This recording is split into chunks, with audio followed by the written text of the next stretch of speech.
Olá, pessoal! Seja muito bem-vindo, seja muito bem-vinda ao programa Inglês para Cristãos. E para aqueles que não me conhecem, aqui é a professora Vilma. Eu ajudo pastores, missionários e cristãos amantes da palavra do Senhor a chegarem à fluência no inglês com a ajuda da Bíblia. Cumprir o seu chamado missionário, isso não tem preço, meu irmão e minha irmã. Não tem preço. Olha só, um dos nossos mandamentos que o Senhor nos deixou. Ide e pregai o evangelho a toda criatura, né? E como é que é? Go into all the world and preach the gospel to all creation. Go into all the world and preach the gospel to all creation. Mark 16:15. Né? E pregai o evangelho a toda criatura. Marcos 16:15. Então, eu convido vocês a ser fluente em inglês, mas também ser fluente na palavra do Senhor. E é isso que nós vamos fazer agora, né? A gente vai praticar, né? Vamos pegar essa jornada rumo à fluência no inglês e na palavra do Senhor, porque é óbvio que nós estamos aqui para trabalhar com a palavra do Senhor, não é mesmo? Vamos lá? Eu vou partilhar aqui a minha tela com vocês. Dá uma olhada aqui. O que foi que eu escolhi para hoje? Né? Ok? Dá uma olhada no que foi que eu escolhi para hoje. Mateus 18:19. Matthew 18:19. Matthew 18:19. Então vamos lá no português? Também lhes digo que se 2 de vocês concordarem na terra em qualquer assunto sobre o qual pedirem, isso lhes será feito por meu Pai que está nos céus. Vamos no inglês?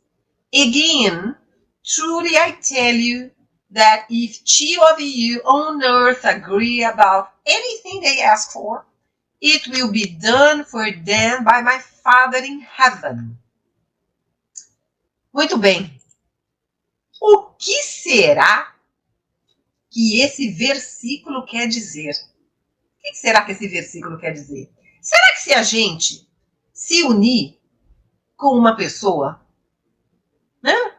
Com um familiar, com um amigo, e se a gente concordar em alguma coisa, e se a gente pegar junto ali e orar junto, vai acontecer?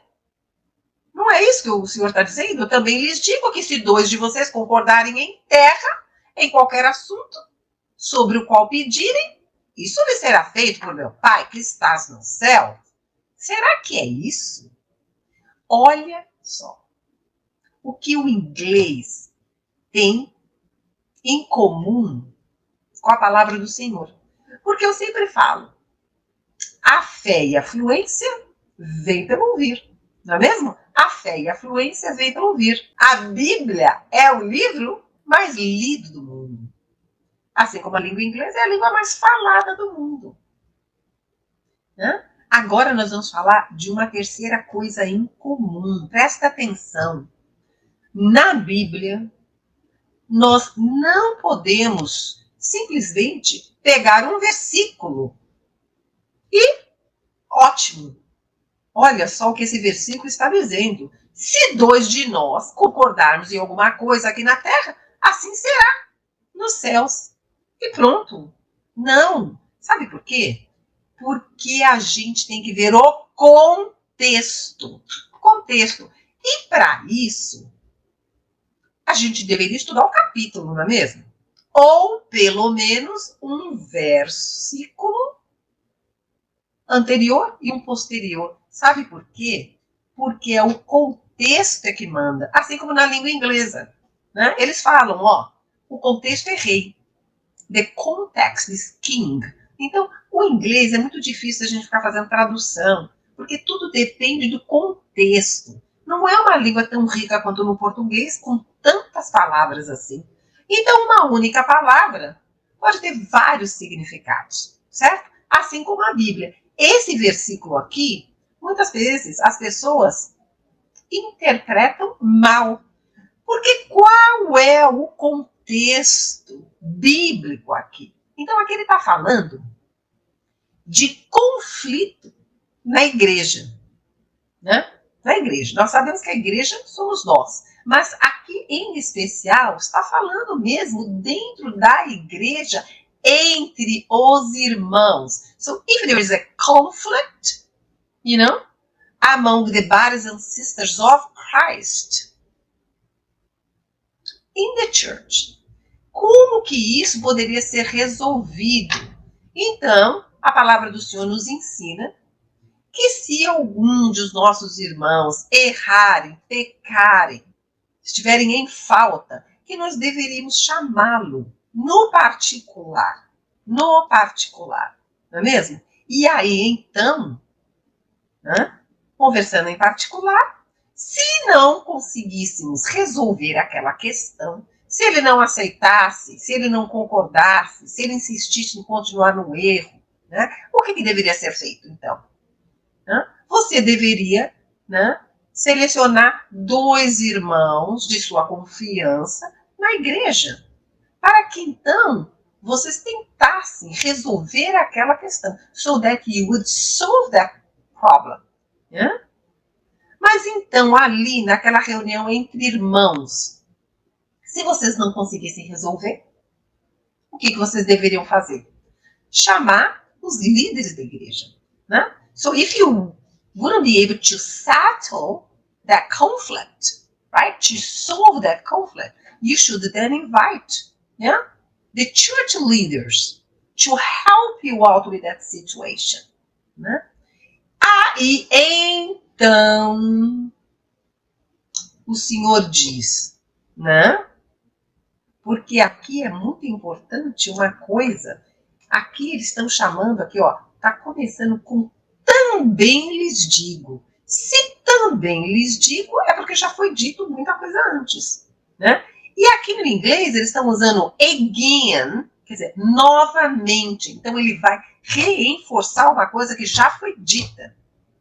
Então, ali entre irmãos, e com os líderes, buscando uma solução, se ainda assim aquela pessoa insistisse em não corrigir o seu erro, se continuar pecando, errando, em continuar em falta, aí então a Bíblia nos ensina que a gente deixe isso para lá, que a gente os trate a esse irmão, essa irmã como o quê? Como um pagão, ou como um coletor de taxas, de impostos, So we should treat this brother or sister that insists in continue being wrong, acting wrong, okay?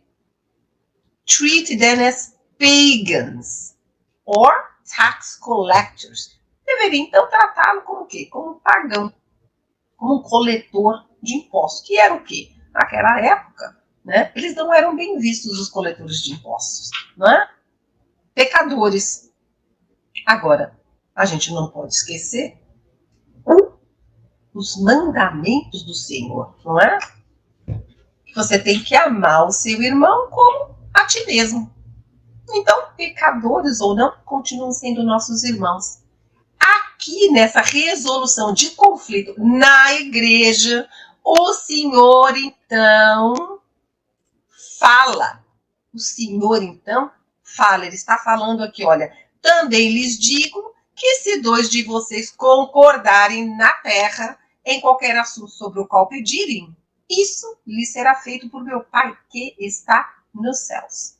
Again, truly I tell you that if 2 of you on earth agree about anything they ask for, it will be done for them by my Father in heaven.